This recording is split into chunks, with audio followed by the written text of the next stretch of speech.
Randomizăm. Cazul 1 este deja pe poziții. Mov, verde, mov, mov. Avem ok-ul. Începe meciul în 3, 2, 1 și... 3 roboți pleacă din locul inițial. Cele 10 secunde de autonomie. La Alianța Roșie doar un robot marchează, în timp ce la Alianța Albastră ambii. Să vedem ce pattern va ieși.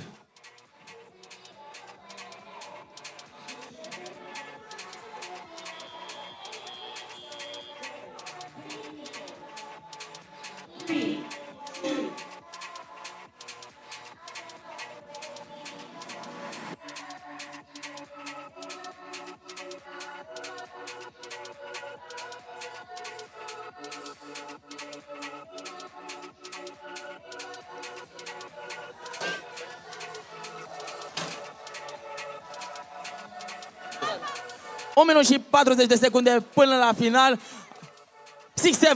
6-7. Avem diferență de doar 10 puncte. 2 puncte. 2 puncte. 1 minut și 30 de secunde. Alianța Albastră trece de 22 de artefacte marcate.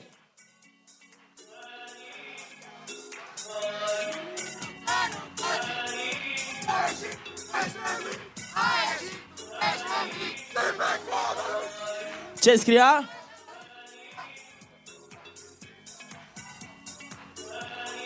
Meciul este foarte strâns, ne apropiem de ultimul minut.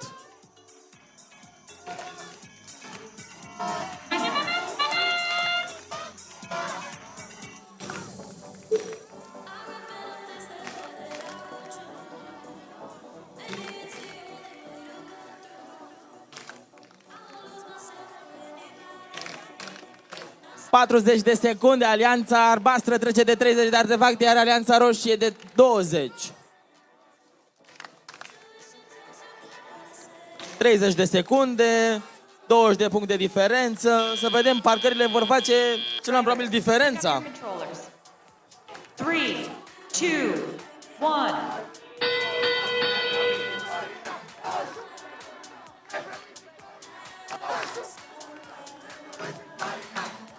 Zece secunde. Diferență foarte mică de scor. 5, 4, 3, 2, 1. Felicitări, final de meci. Alianța câștigătoare este Alianța Albastră cu 193 de puncte.